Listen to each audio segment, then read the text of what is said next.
যারা বিয়ে করেছেন, আমি আব্দুল্লাহ জুবাইর বলছি, বিবাহিত যুবকদের বলছি, রাতের বেলা বিছানায় শুয়ে একটু রাত্রেবেলা বিছানায় বিবির কাছে সময় দেবেন, একটু বিবিকে ভালোবাসবেন, মাঝে মাঝে ঘুরতে নিয়ে যাবেন, মাঝে মাঝে ফুচকা খাওয়াবেন, ভালো কাপড়টা একটু কিনে দেবেন, তাহলে আর ওই বিবির ডিভোর্স হবে না। তা না হলে যেভাবে ডিভোর্সের সংখ্যা দিন দিন বাড়ছে, আজকের এক ছেলের বাপ কালকে আর ছেলের বাপ থাকবে না, তখন এক শুধু ওই ছেলে নিয়ে ঘুরতে হবে। এটা হচ্ছে তো হচ্ছে। আল্লাহ এই সমাজকে মাফ করুক, জোরে বলুন আমিন। তাহলে কোরআনের একটা নাম কি বললাম? হুদা।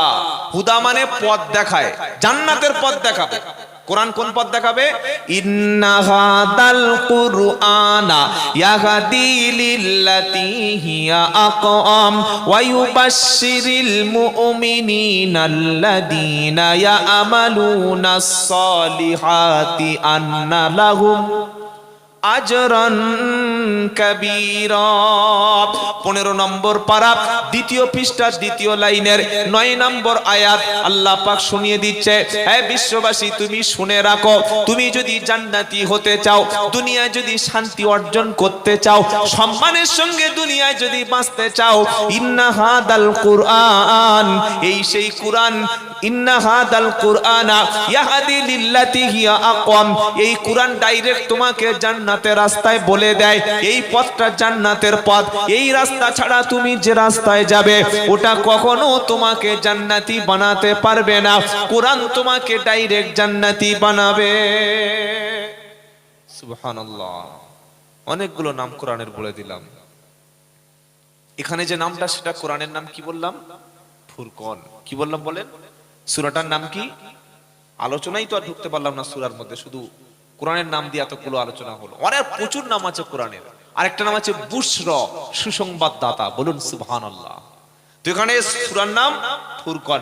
ফুরকন মানে সত্য মিথ্যার পার্থক্যকারী। এটা কোথায় লেখা আছে?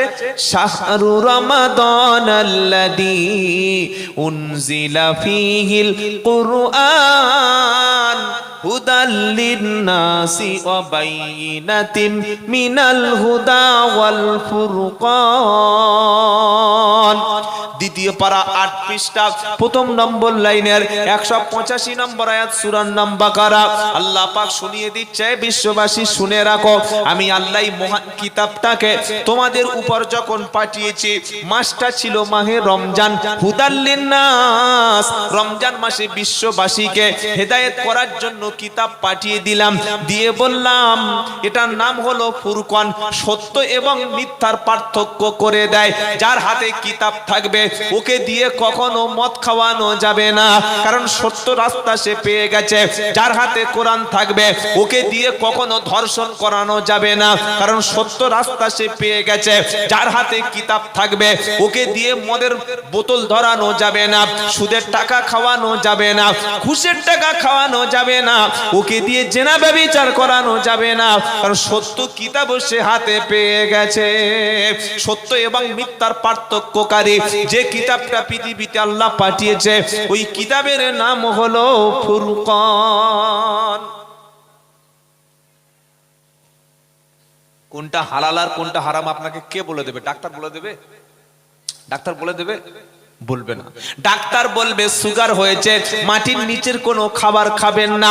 ডাক্তার বলবে আপনার কোলেস্টেরলটা বেড়েছে, এর জন্য ডায়েট কন্ট্রোলটা করবেন। ডাক্তার বলে দেবে আপনার ঠান্ডা লেগেছে, ঠান্ডা পানিতে গোসল করবেন না, ঠান্ডা জলটা পান করবেন না, ঠান্ডা খাবারটা খাবেন না। ডাক্তার বলে দেবে আপনার শরীরে ডায়াবেটিসের সংখ্যাটা অনেক বেশি আছে, এর জন্য মিষ্টি খাওয়া আরো অন্যান্য খাবার নিষেধ করবে। হে মুসলমানেরা, ডাক্তার যখন প্রেসক্রিপশন করে দেয়, ডাক্তার নিষেধ করলে সেই খাবারগুলো কম করে খাই, বেশি করে খাই না, খাওয়া বন্ধ করে দিই। কি বন্ধ করি না? এই ডাক্তার বলেছে রে রেড মিট চলবে না, ডিম চলবে না, ঠান্ডা ভাত পান্তা, সকালবেলা পান্তা ভাত চলবে না। কি চলবে? বললে এই এই খাবারের লিস্ট গুলো দিয়েছে, এইগুলো খাবি তাহলে বেশি দিন বাঁচবি, এইগুলো খেলে বেশি দিন বাঁচবি, কিন্তু তোকে মরতে হবে। কি বলছেন আপনারা? ডাক্তার বললো এই খাবারগুলো খাওয়া যাবে না, এগুলো না খেলে আপনি বেশি দিন বাঁচবেন, কিন্তু একদিন মরবেন তো মরবেন। ডাক্তার যখন বলে দেয় যে এই খাবারটা খাবেন না, আপনি ডাক্তার বলে দিচ্ছে এইটা খাবে না, তখন মুসলমান না কোনোভাবেই খাওয়া যাবে না। সবাই গোশ খাচ্ছে, ও হাত দিচ্ছে না কেন? বলে ডাক্তার মানা করেছে, গোশ খেলেই আমার বিপদ। সবাই ডিম খাচ্ছে, ও খাবে না, ডিম ছুঁইবে না কেন? বলে ডিম খেলে আমার বিপদ হবে। আমার আল্লাহ বলে দিয়েছে সুদ খাবি না, কোরআন যখন বলে দিয়েছে সেটা খেলি কি করে ভাই? হ্যাঁ, আল্লাহ বলে দিয়েছে জেনা করবি না, কোন নারীর কাছে যাবি না, সে কাজটা করলি কি করে? আল্লাহ বলেছে মদ খাবি না, সেটা খেলি কিভাবে? হোটেলে গিয়েছে একটা মুসলিম ছেলে, হোটেলটা হচ্ছে মা কালী হিন্দু হোটেল, ভাত খেতে ঢুকেছে। তো যখন মা কালী হিন্দু হোটেল, সেখানে তো আর গরুর মাংস পাওয়া যাবে না, বিফ পাওয়া যাবে না, সেখানে চিকেন পাওয়া যাবে। কি ঠিক বলছি না ভুল বলছি? তো এবার হোটেলের যে খাবার দিচ্ছে ওইটারও বলছে যে ভাই কি খাবেন? ডাল, সবজি, তারপরে বেগুন ভাজা, পটল ভাজা, সবকিছু বললো। বলছে আপনি কি মাংস খাবেন? বলছে মাংস খাবো। বলছে দেখ, আমার একটু খুব নেশা করার ইচ্ছা আছে, আগে একটু ছোটটা বাংলা মাল এনে দেখাই। হোটেলে মদ পাওয়া যায়, বাংলা মাল এনে দিল, ঢক ঢক ঢক ঢক ঢক করে খেয়ে নিল। বলে এইবার ভাত দে, তরকারি দে। তো হোটেলের খাবার যে পরিবেশন করছিল বলছে ভাই মাংস আছে, মাংস চলবে? এখন খেয়ে লোট হয়ে আছে, তো মুসলমানের ছেলে একটু মদ খেতে হয়, তাই তো নাকি? তো বলছে কিসের মাংস? গরু না চিকেন না মটন? বলছে চিকেন, মুরগি। মুরগি। বলছে মুরগিটা জবাই করো। কি বলছে? মুরগিটা জবাই করো। কি বলছি ভালো করে বল। বলছে মুরগিটা জবাই করো। কত বড় হারামখোর, একবার চিন্তা করেন। একটু আগে মদ খেয়েছে, ওটা নিষেধ যেটা কোরআনে ছিল, মদ পরিষ্কার হারাম, ওটা খাওয়ার সময় ওর বিবেক বাধা দেয়নি, ওটা চেয়ে চেয়ে খেয়েছে। আর মুরগিটা জবাই না করলে হারাম হবে, ওইটা বলছে জবাই করা। কিন্তু মদটা খাওয়ার সময় বলি না যে আমি কি হারাম খাবো না? মদটা খাওয়ার সময় খেয়ে নিলি, আর মুরগিটা খাওয়ার সময় বলছে ওটা জবাই করা। হোটেলের যে মানে যে খাবার দিচ্ছিল হিন্দু ছিল, মনে করছে জুতিয়ে মুখটা ছিঁড়ে দিয়ে, শুধু আমার কাস্টমার বলে কিছু বলতে পারছি না। কিরকম মুসলমান চিন্তা করেন, মদটা খেলি যেটা হারাম সেটা তোর বিবেকে বাঁধলো না, আর মুরগি জবাই না করলে হারাম হবে ওইটা ঠিক জানতে পেরেছিস, মদটা জানতে পারলি না? নিজের ধর্মের অপমান ছাড়া আর কিচ্ছু নয়। শ্বশুর বাড়িতে নতুন জামাই গেছে, গিয়ে বলছে আমি বেনামাজি ভাবির হাতের রান্না খাই না, কিন্তু বিয়ের সময় 3 লাখ টাকা ঝেড়েছে। কি আছে না? 3 লাখ টাকা, 2 লাখ টাকা version 4 bike, R15 royal Enfield bike যারা নিয়েছে, বিয়ের সময় মেয়ের বাপের কাছ থেকে 1.5 লাখ 2 লাখ টাকা যারা নিয়েছে, শুকরের মাংস রান্না করে খেলে বিসমিল্লাহ বললে যেমন হালাল হয় না, কুকুর কাবা শরীফের ইমামকে দিয়ে জবাই করালো যেমন হালাল হয় না, ঠিক মেয়ের বাপের কাছ থেকে শ্বশুর বাড়ি থেকে পণের সম্পত্তি জোর করে দাবি করে নিলে ওটা কিয়ামত পর্যন্ত হালাল না, ওটা হারাম ছিল, হারাম আছে, হারাম থাকবে। শ্বশুর বাড়ি থেকে সম্পত্তি নিয়েছে যারা, বিবির কাছে নিজের গোপনাঙ্গ বিক্রি করে দিয়েছে তারা। বললে হুজুর ব্যাপারটা তো বুঝতে পারলাম না। আপনাদের এটা কালীগঞ্জ, তাই তো?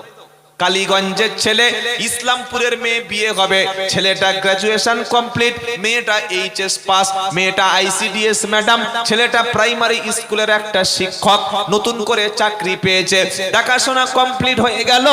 ডিসেম্বর মাসের 29 তারিখে বিয়ে হবে, 28 তারিখে গায়ে হলুদ, বিয়ের মাত্র 3 দিন বাকি আছে। কিছু দেখবেন পাড়ায় অসভ্য মুসলমান আছে যাদের কাজ হচ্ছে সমাজের মধ্যে অশান্তি বাঁধিয়ে দেওয়া, এর কথা তার কাছে বলা, তার কথাটা এর কাছে বলা, কোন বিয়েটাকে ভেঙে দেওয়া, কোন ভালো কাজে বাধা দেওয়া, মানুষের দোষ ত্রুটি খুলে খুলে বর্ণনা করে দেওয়া।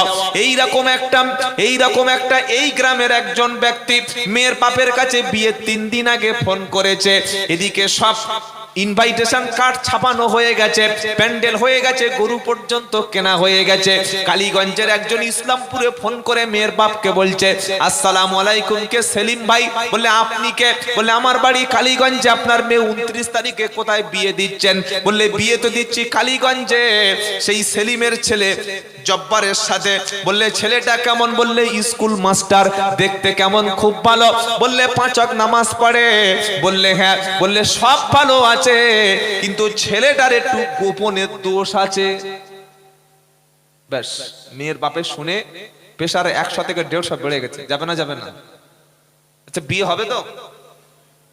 এটা শুনে বিয়ে হবে তো? শুধু একটা কথা বলেছে, ওর একটু সমস্যা আছে। কি সমস্যা? ওটা মেয়ের বাপ বুঝতে পেরেছে। এই যে কথাটা বললো, জেনে শুনে মেয়ের বাপ এইরকম ছেলের সঙ্গে বিয়ে দেবে? দেবে না। তাহলে ভালো করে বোঝার চেষ্টা করুন। মেয়ের বাপ খাট দিল, তা আবার ইংলিশ খাট, এসব আর লোকাল মাল চলবে না। ইংলিশ খাট, ডাইনিং টেবিল, ড্রেসিং টেবিল, আলনা, আলমারি, শোকেস, মেয়ের হাতের, কানের, নাকের, ছেলের 3 ভরি ওজনের 2টো সোনার আংটি, গলার চেন দিল, 3 লাখ টাকার দামি বাইক দিল। এগুলো সব দিয়েছে ছেলেকে দেখে দিয়েছে। কিন্তু ছেলে যখন অক্ষম, ছেলে যখন পঙ্গু, ছেলের যখন সেই ক্ষমতাটা নাই, তখন একটাও সম্পত্তি দেওয়া দূরের কথা, মেয়েটার বিয়ে পর্যন্ত হবে না। যে জিনিসগুলো দিয়েছে, যে জিনিসগুলো তুমি মেয়ের বাপের কাছ থেকে জোর করে দাবি করেছো, দখল করেছো, এটা তোমার ইজ্জত বিক্রি করা টাকা, ইজ্জত বিক্রি করা জিনিস। তুমি ওই জিনিস নিয়ে মেয়ের বাপের কাছ থেকে নিয়েছো।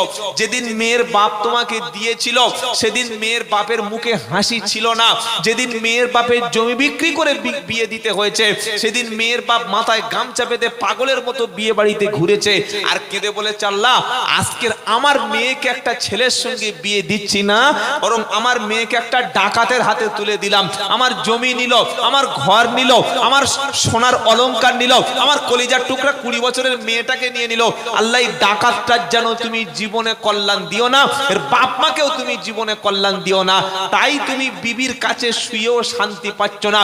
সুন্দর বিবি পাচ্ছ, দারুণ আরাম পাচ্ছ, সব আছে, কিন্তু বিবি তোমাকে শান্তি দিতে পারছে, কারণ ভিতরে হারাম ঢুকে গেছে। কি ঢুকে গেছে?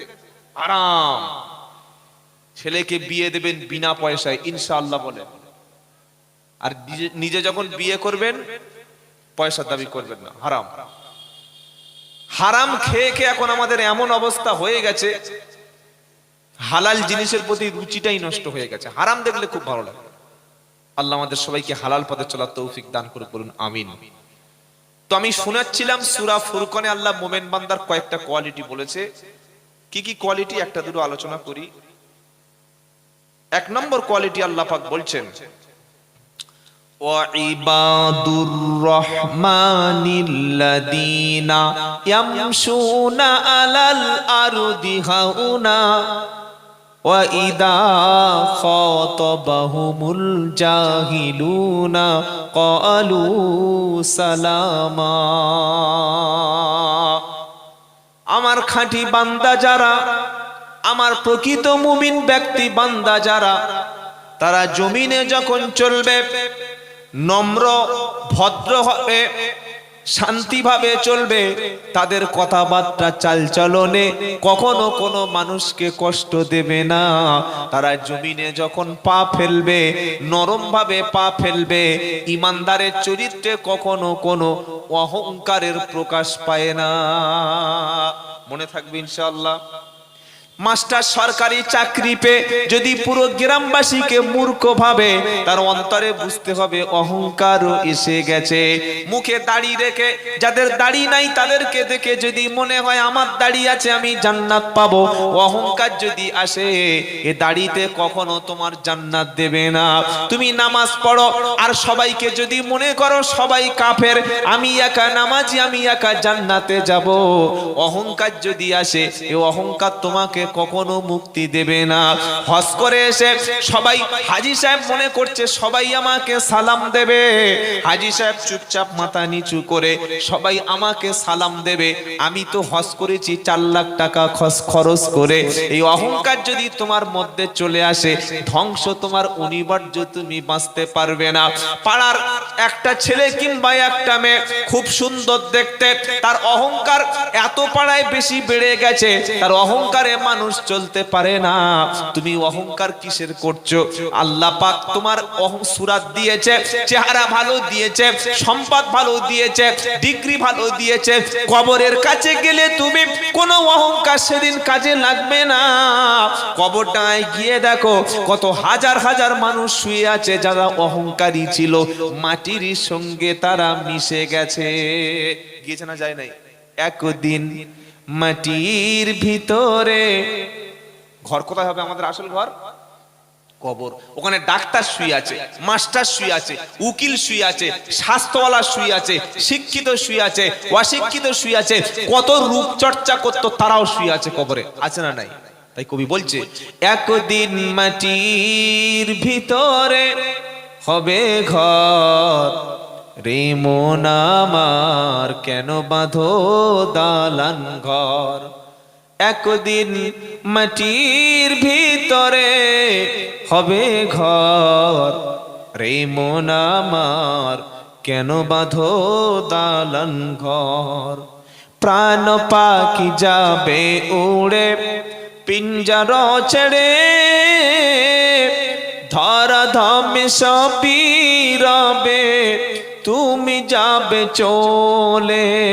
বন্ধু বান্ধব যত মাতা পিতা তারা সুত, বন্ধু বান্ধব যত মাতা পিতা তারা সুত, সকলে হবে তোমারই পর। একদিন মাটির ভিতরে হবে ঘর, রে মন আমার কেন বাঁধো দালান ঘর। অনেক পয়সাওয়ালা মানুষ পয়সা হয়ে গেলে গরিবের সঙ্গে কথা বলতে চায় না, আছে না নাই? অনেক মেয়ে ছেলে যখন শ্বশুর বাড়ি প্রথম আসে, গরিব ছিল স্বামী, এখন অনেক পয়সা দিয়েছে, সর্বনাশ তার ঘ্যাম কি, তার গ্ল্যামারটা কি, স্টাইলটা কি। আগে চা পেত না, এখন বাঁতে চা খাচ্ছে, চাকর রেখেছে, পা মুছে দিচ্ছে, সাবান মাখিয়ে দিচ্ছে, রান্না করাচ্ছে, ছাদের উপর থেকে নামছে না। একজন এসে বলছে বাবা কাজ করেছি টাকাটা দে, ছাদের উপর থেকে 500 টাকা গাছের পাতার মতো ফেলে দিচ্ছে। অহংকার করো না, মাটির সঙ্গে মিশে যাবে। ফেরাউন মিশে গেছে, যায় না যায় নাই? নমরুদ চলে গেছে, আবু জাহেল চলে গেছে, আবু লাহাব চলে গেছে। তোমার এই মুন্ডুটা চেহারা হাড় হাড্ডি মাটির সঙ্গে মিশে একাকার হয়ে যাবে, কিচ্ছু পাওয়া যাবে না। দেহ তোমার চর্ম চর গলে পৌঁছে যাবে, শিরা উপশিরা গুলি ছিন্ন ভিন্ন হবে। দেহ তোমার চর্ম চর গলে পৌঁছে যাবে, শিরা উপশিরা গুলি ছিন্ন ভিন্ন হবে। মুন্ডু মেরু দণ্ড সবই হবে খণ্ড খণ্ড, মুন্ডু মেরু দণ্ড সবই হবে খণ্ড খণ্ড। মাটির উপরে পড়ে রবে সব, সব মাটির উপরে পড়ে যাবে, শুধু যে ভালো ব্যবহারটুকু করেছি সেটাই পৃথিবীতে থেকে যাবে। সুবহানাল্লাহ। ভালো ব্যবহারটা কি? ভালো ব্যবহার আপনি মানুষের সঙ্গে যে আচরণ করলেন এইটুকুই আল্লাহ আপনার বিচার করবে, আর কিচ্ছু নয় ভাই। নবীর জামানায় সাল্লাল্লাহু আলাইহি সাল্লাম একটা মহিলার চরিত্র একটু খারাপ ছিল। মহিলাটি একবার একটা কুয়ার পাশ দিয়ে যাচ্ছিলেন, এত বড় একটা জিহবা বার হয়ে গেছে, তৃষ্ণার্ত কুকুরের। কুয়ার মধ্যে কুকুর নামতে পারে না, নামলে মারা যাবে আর উঠতে পারবে না। মহিলার পায়ে ছিল একটা চামড়ার মোজা, ওই মোজাটা নিয়ে কুয়োর মধ্য দিয়ে পানি তুলে কুকুরকে পান করালো। নবী মুহাম্মদ সাল্লাল্লাহু আলাইহি সাল্লাম বললেন আল্লাহ তাআলা এই ব্যবহারে এত খুশি হলো, তার জন্য আল্লাহ এই মহিলার চরিত্রকে অপরাধ ক্ষমা করে আল্লাহ তাকে জান্নাতের ব্যবস্থা করে দিয়েছেন। সুবহানাল্লাহ বলছেন, বলুন। কিন্তু প্রতিবেশীর ব্যক্তিকে কখনো কষ্ট দেবেন না। আপনার পাশে যার ঘর, আপনার পাশে যার বাড়ি, সে যদি ক্ষুধার্ত হয় খাবারটা পৌঁছে দেবেন। সে যদি কখনো অসুস্থ হয়, আপনার ভাই না হোক আপনার বোন না হোক, অসুস্থ হলে খবর নেবেন, আল্লাহ আপনার প্রতি রহম করবে। আপনার সঙ্গে কোনো ব্যক্তির যদি ঝগড়া হয়, 3 দিনের বেশি কথাবার্তা বন্ধ রাখা জায়েজ না। আপনি জোর করে তাকে ঝগড়া করেছেন, জোর করে অপমান করেছেন, তার উপরে জুলুম করেছেন, যখন বুঝতে পারলেন আপনার ভুল ছিল, রাত্রে বেলা গিয়ে হাতে ধরে বলবেন ভাই ভুল করে বড় কথা বলেছিলাম, মাথা ঠিক ছিল না, তুমি ক্ষমা করে দাও। ওই ব্যক্তি যদি ক্ষমা না করে আল্লাহ ক্ষমা করবে না। আল্লাহ পাক শোনাচ্ছে মুমিন ব্যক্তি কখনো অহংকারী হতে পারে না। কিসের অহংকার? কিসের অহংকার করছো? হাল আতা আলাল ইনসানি হিনুম মিনাদ দাহরি